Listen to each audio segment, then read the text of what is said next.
Hello everyone, it's Friday night in Park City, Utah. So we're kind of winding down a trip and just kind of showing you some of the views here. We're gonna go over to Main Street.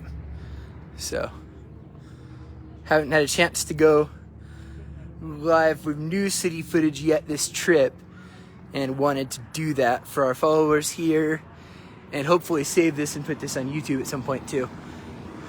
So Park City's an interesting city. It's kind of unique, I guess, in that it's kind of twinned almost with Salt Lake City, where, obviously Salt Lake's kind of the business and political hub of Utah, where Park City is very much a touristic center. It's the largest ski resort in the United States. So right now we're just in some residential. I want to highlight some, decent bike lane here. But anyways, it was founded in 1869, and it basically, before that was really just kind of like a wilderness and like small like frontier town. But when it really began in earnest was as a silver mining hub, and so that's actually, I really was neat that I had a chance on the ski lift today to go check out the Silver King mine, which is one of the major ones that caused the city to develop its initial wealth, I guess, because of like prohibition, drinking laws, and just a more kind of isolated nature of Utah as a state. It really didn't become big for skiing until the 1960s. Of course, now, I think things exploded in 2002 with the Salt Lake Olympics. And so I'll share some of the pictures later. I think it's a very good chance that Salt Lake will host, if not in 2030, in 2034 again. It seems to be the prohibitive North American and U.S. favorite for that turn in the Olympics. I think maybe LA getting it in 2028 made it too hard to swing the U.S. getting summer and winter back to back. But it does sound like 2034 is very likely here in this metropolitan region. So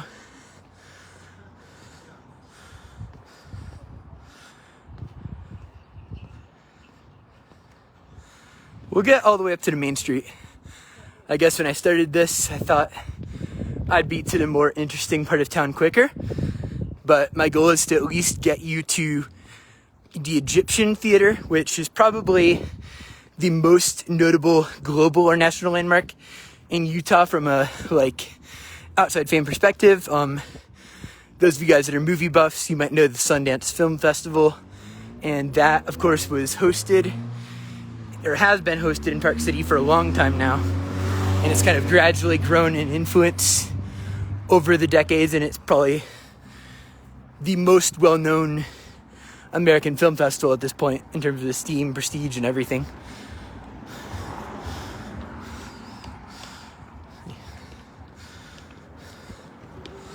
So what's really eye-opening, and I'll share some photos from Jackson as well, which is a major town right at the southern edge of Grand Teton National Park and Yellowstone, is in between those. It's a lot of what, in a maybe negative light, would be depicted as flyover country, but it really is. I mean, there's, from Jackson south to Park City, you really aren't hitting any towns exceeding a couple thousand.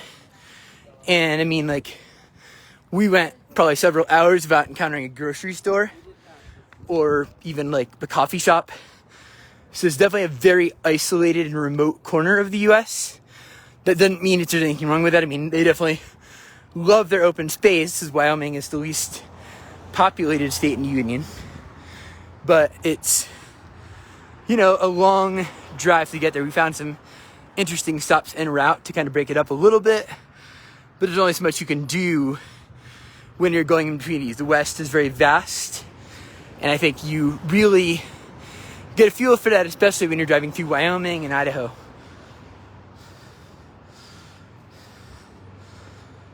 So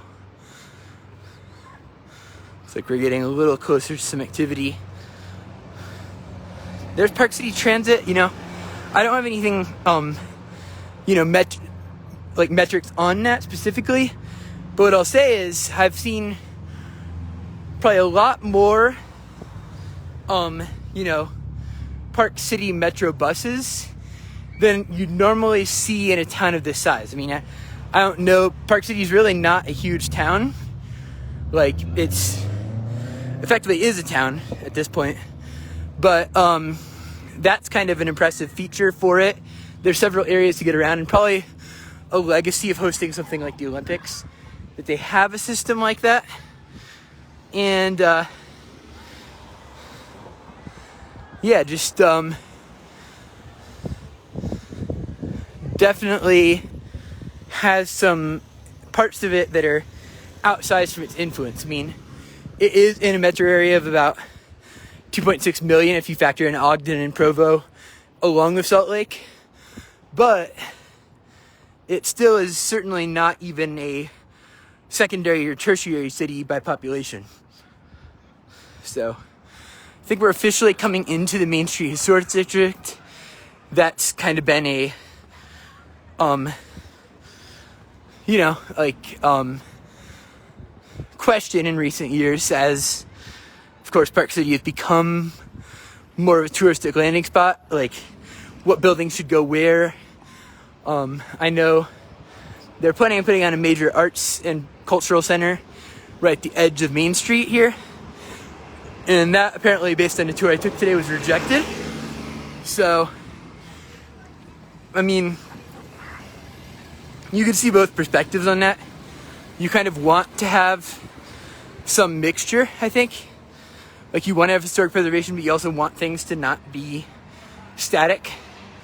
So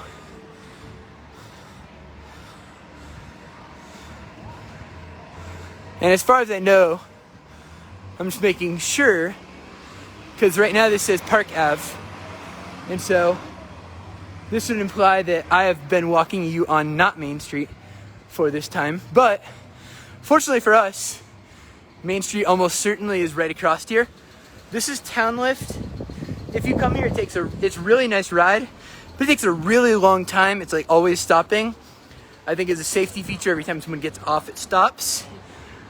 So it can take you 45 minutes just to get up this. Not up and down, up that lift.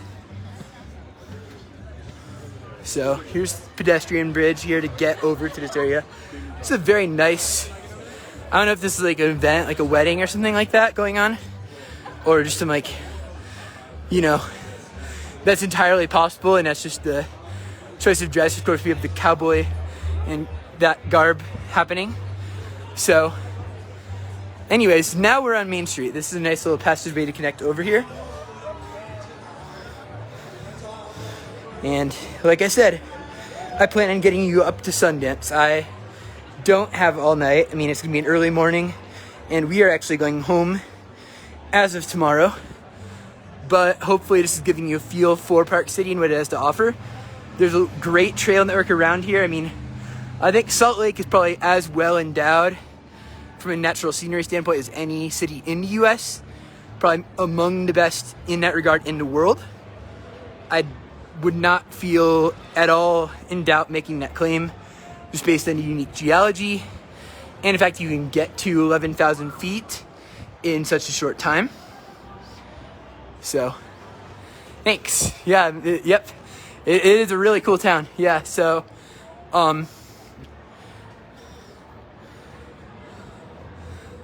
yeah, I saw it during the day, during the tour, and so far it's actually not as crowded as it was during the middle of the day, so maybe it's that sort of, like, not late night town, but then again, at the same time, I'm probably too early for what would be considered nightlife also, so I'm kind of cognizant of that.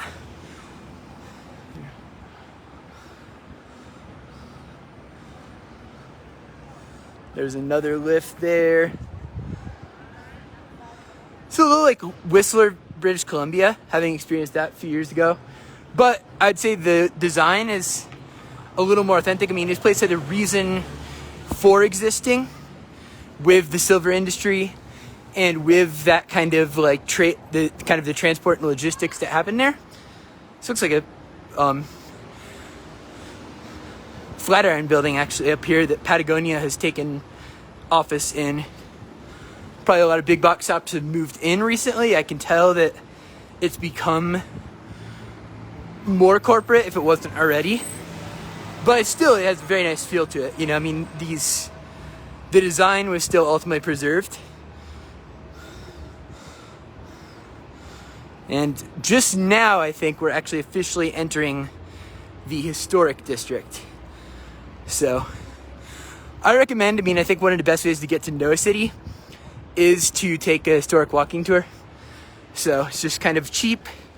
You know, the one I did today was like $10. Here's like a little bit of like a rainbow row here with the houses. A little bit calling to mind San Francisco with the Victorian here.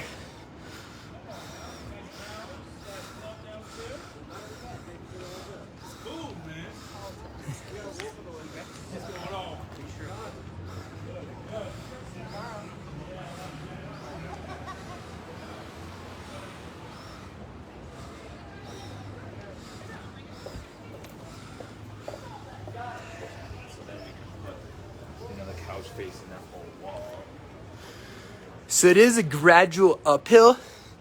So just for your, I think it's easy to know where you're going when you're staying here. You do get some fitness because you're going gradually uphill. It's not like San Francisco with the steep streets, but it is not flat either. So, either start on high ground or end on high ground, depending on whether you prefer to be going back to your place, or starting at higher ground and it's not going out that far. Yes, it is, yeah. It has that kind of like western town feel. I think Livingston was maybe a little more authentic, but at the same time, there's only so much you can do when you have this level of influence. For a city that's hosted the Olympics, it's really done a nice job of still retaining a lot of its original identity, I think. So, but I agree. Some very nice buildings here. And we're coming up to what I guess is their centerpiece. That's when I'll cut it off, is the Sundance Building. I've heard apparently it's like you can't even walk on the street during that. And really, this is the low season, for summer. It's so, I think during like February, this would probably be more bottlenecked than it is now. You have ski lifts that lead directly into the town. So you'd have people coming up to these places in their skis.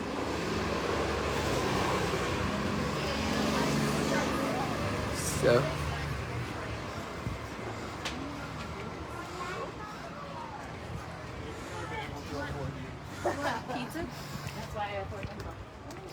Yeah, I wanted to do at least one of these on the trip, so glad I'm getting it in.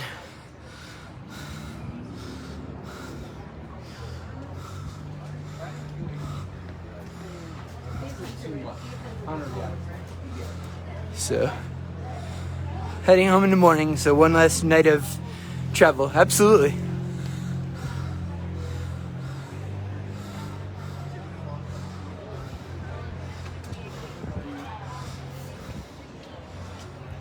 Here's the Park City Museum where you go to catch tours like this.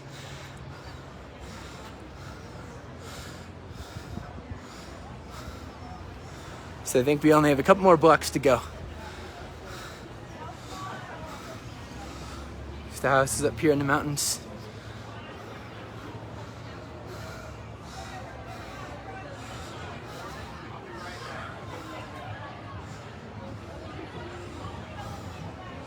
Oh, looks like nightlife is maybe starting some.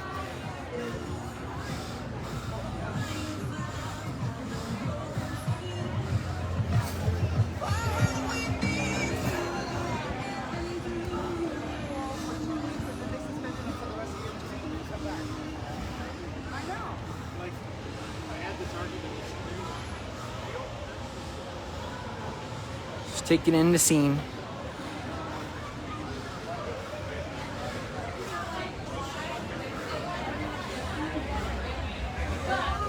Alright, I guess The Egyptian is much further up than I thought, so we're gonna get a further up tour. They've added these. Apparently the restaurants just have to pay for the parking spaces to get these out. So it's definitely been a nice spot. It all depends. It's, I think, because getting stuff like food in here is probably not as easy to begin with, and they have kind of a captive audience. It's probably not the cheapest restaurants, but you can find value. We went to an Indian restaurant tonight, and it was not cheap, but at the same time, like, coffee and most other things like that are about the same. It's a good question. Here's a giant Rolex watch, I guess.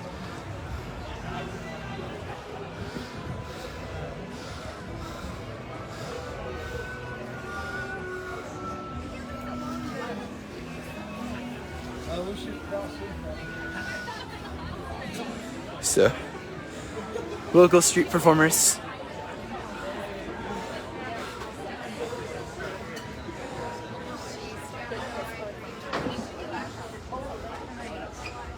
So nothing else to really add. I mean, I think the idea here is a simple one, but at the same time, Park City creates a really dynamic destination, even outside of summer, It definitely has a great feel to it. There's a fair amount of chains outside in a town called Kimball Junction. That's about 15 minutes up. They also have an outlet mall there. That's right near where the Olympic Park is. And so that would probably be more budget friendly than here, just because these are a lot of mom and pop independent restaurants. I saw 7-Eleven, but it's about the only chain I happened to see on this walk. And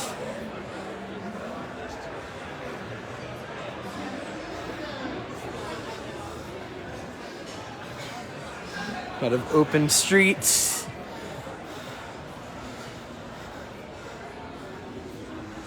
Definitely an interesting town, and I think here we are. We have made it to the landmark. So I'll give a kind of a visual at this upper point of the road. Looks like there's like a ghost tour of some kind going on here. So here's this ski shop or whatever, and we'll turn back and we'll catch the sunset above this. And we're gonna go ahead and sign off. So anyways, this is Chuck from the Urban Files, and I hope everyone has a great night.